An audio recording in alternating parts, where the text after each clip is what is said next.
Hi everybody, it's Galactic Man Larry here again with another Marvel Legends action figure review, and today we have in front of us from Marvel Studios the Infinity Saga Iron Man Mark II and Iron Man Mark III from the original Iron Man movie from back in 2000, what was it, 8 or 7? 8, I guess, I don't remember. You have the packaging here with the artwork from the Infinity Saga. This figure is like 2 or 3 years old. This just came recently, and this but it's the same body. But now that this one came, I was like, let's just do both of them because I never opened this one, and it's been waiting. And there you have the poster of the Iron Man movie. I mean, that movie was great in my opinion. I really enjoyed that one. And yeah, there you can read the little bio. If you want to read it, just pause it now and read it yourself. And there you have the one from the Mark III release if you want to read it. So, and you have the figures. They come with different accessories. Actually, I actually prefer the accessories for the Mark III, but it is so that actually, I mean, this extra shield and the little rocket, the Mark II model didn't use that, so they just give you more of those traditional repulsor blasts. So anyway, let's take these guys out of the packaging and see how good they actually are. And there you have the Marvel Legends Infinity Saga Iron Man Mark II and III out of the packaging and looking great. I mean, I actually am liking these figures quite a lot. And there you have all the accessories they come with. It's not a lot, but it's a good amount. It's a good set of accessories. I mean, I like having the head sculpts here with the raised face plates. And we'll check them in a moment. I mean, we'll actually put them in the body.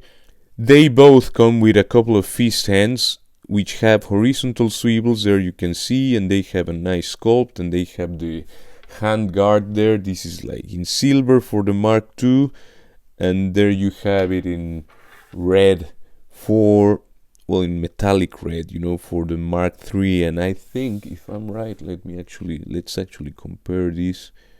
If I'm right, they're the same sculpt. I don't know if I'm seeing something different. I mean, this quite looks to me to be the very same sculpt. The Mark II comes with these couple of repulsor blasts, which we quite know for since a long time, And the Mark III comes also with this little shield part that goes in the forearm. We'll check that in a moment. And it comes with the little rocket thing, or the little missile here, or super high caliber round here that destroys the tank in the movie. Spoilers.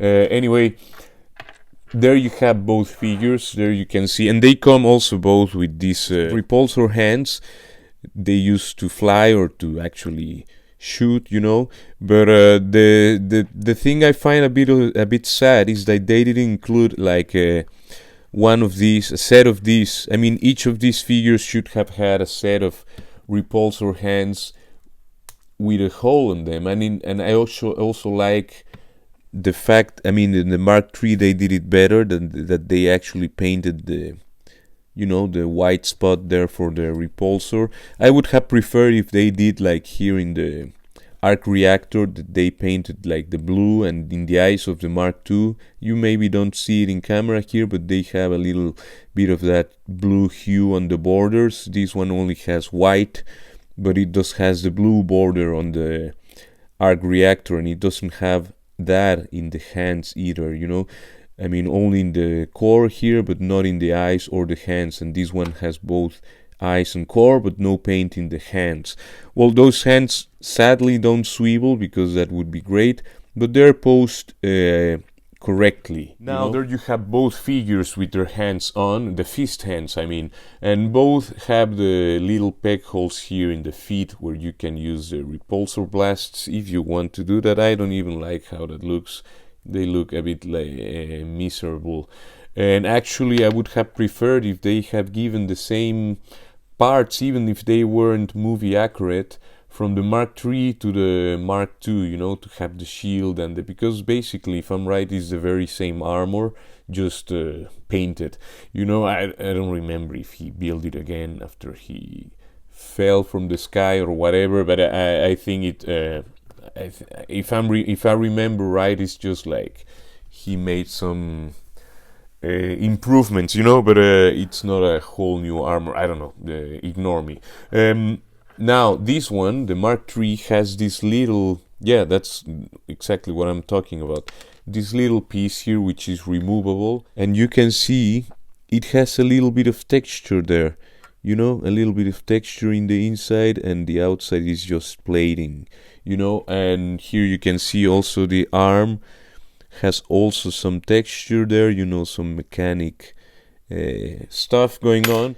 And you can also equip the little rocket thing here, and you can have him shoot some armored vehicle and just destroy it, blow it to pieces. And there you have the Mark III with the little shield thing he uses to defend himself towards the end of the movie. And yeah, I mean, these are really nice, tiny little accessories. I mean, these attachments, I really like them. And again, I would have liked to get those instead of this in silver for the Mark II, even if you don't see him using them with that armor anyway. And there you have them both with the alternate head with the faceplate lifted. And there you can see, I mean, you can decide for yourself which one is looks more like Robert Downey Jr. So it's up to you to decide. I mean, I was gonna say this one is much better, but I mean, and maybe it is, but it looks a bit sad, those eyes, at least from this perspective. I think it it comes across a little bit better. This one looks a bit older. I don't know, it has that little light in the eyes, You decide for yourself which one you prefer, but yeah, I was gonna say this one. Now in camera, I'm not that, I don't know, both have their thing, you can compare them, but they are quite different. I mean, the face print. Now again, as they're practically the same figure, we'll check the articulation with the more recent one, the Mark II. And there you can see, I mean, the head can lift up that far, it can look down that far. It has nice tilt to the sides because it has a decent amount of clearance there at the neck. I don't know, I was checking before. I think it's the exact same sculpt also for the neck piece, but I was a bit unsure. I think it's the very same thing, Now, again, he can look down, he can turn all the way around, so you can, when you use the ab crunch here, the diaphragm, I mean, you'll be able to do some flying poses. Yeah, it will still be looking down a little bit, but anyway, the arms can lift that far, I mean, slightly over 90, because you have the shoulder piece, which is an extra floating ring there, it's like a little cup between the actual arm and the torso. He can move all the way around, just be careful. Again, it has the indentation there for this piece, but when you move it around, just be sure that you push the shoulder down with the arm, Anyway, it has a bicep cut that can turn all the way around, double jointed pinless knees, elbows that can bend that far. I think is a good one for Iron Man, it's an armored character, and they managed to give him a decent amount of articulation there. So both fist hands, I mean the repulsor hands, we saw that they have no articulation, they can only swivel, and the fist hands just go in and out. But the sculpt limits a bit the movement, the range, and also the plate here, of course, gets in the way.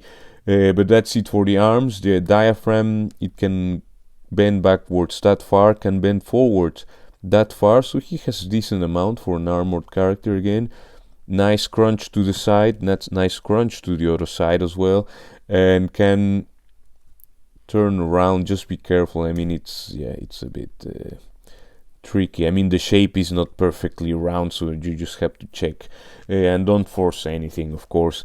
The legs, I mean, I'm surprised that for an Iron Man figure we get the drop down, but hey, we have it. I didn't ask for that personally, but it's there.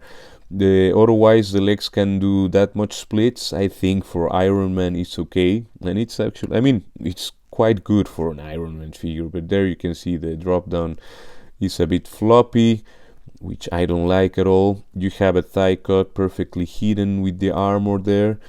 And one thing is weird, that with the way the joint there is sculpted, you know, the pegs for the legs, they have a little inclination, this one towards the rear and this one towards the front. So the hip pieces, yeah, they are they're not perfectly centered, you know. This one is going a little bit in and this one is going a little bit out.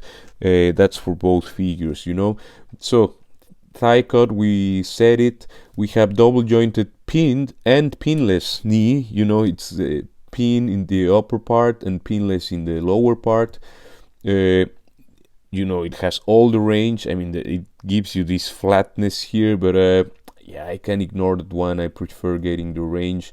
And because you have this huge knee plate here, you know, it kind of hides it. But yeah, it could be nicer for the eye, but I think it does a thing, and it's not that bad looking, you know. Then we have had much worse looking with Halo, you know, the Halo from Jazzware figures, the Master Chief and all of these guys. Anyway, the feet are quite limited because you have all the plates here that get in the way, of course, and they're plastic, so they bend a little bit, but yeah, it will of course find a limit, you know. So it can bend backwards just a little bit, forwards just a little bit. The foot can swivel and has a bit of an ankle rocker, you know, but again it's kind of limited because of the armor around it. I don't know if I forgot anything, I hope I didn't, but that's it for the articulation, and it's the same for both figures.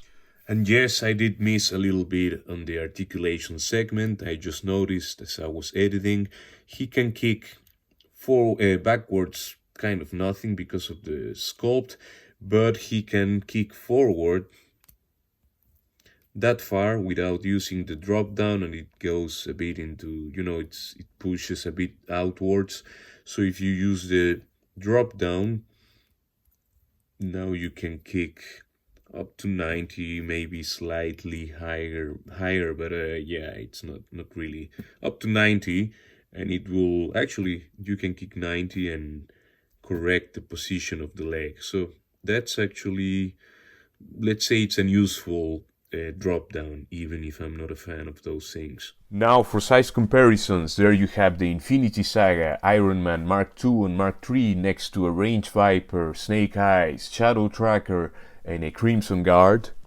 Next to War Machine, the Mark I, the 80th anniversary Iron Man, the Extremis armor and the modular armor.